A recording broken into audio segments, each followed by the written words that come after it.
Nandito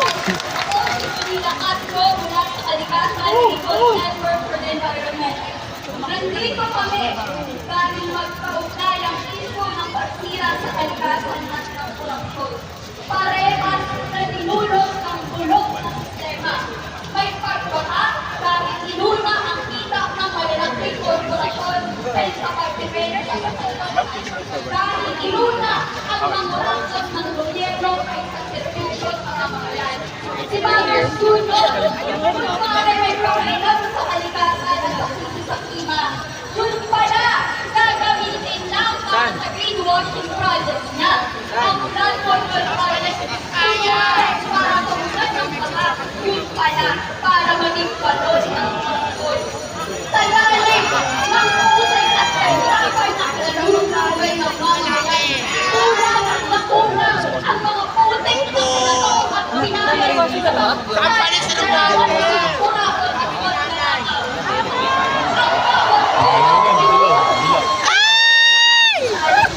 Okay ka lang, Tay? Thank you very much, Tay. Mama mo ba si Ganda? Opo, nandiyan kami mamay ni Bes Ganda. Makamusta? Oo, nandiyan kami mamaya. Wait lang, Tay, ha? Madali. Mama mo si Ganda na. Ito na. Buboto na.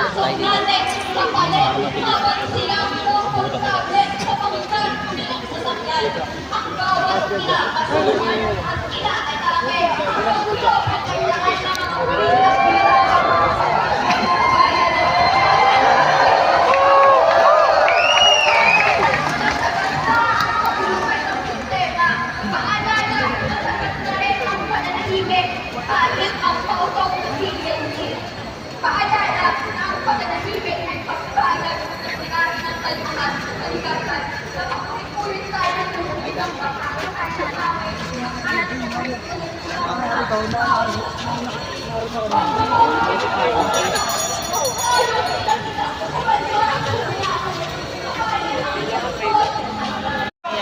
But we're facing the stoplight. Wala kami mismo doon.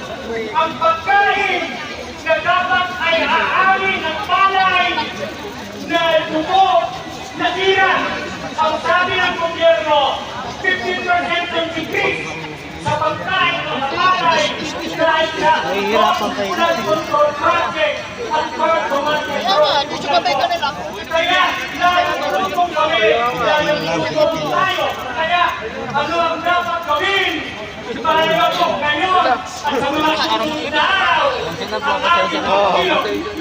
Ipaglaban ang ating karapatan para kasi lang nakalabulutan ng pagkain hindi provokasyon. Ulito, Marcos Jr. Ari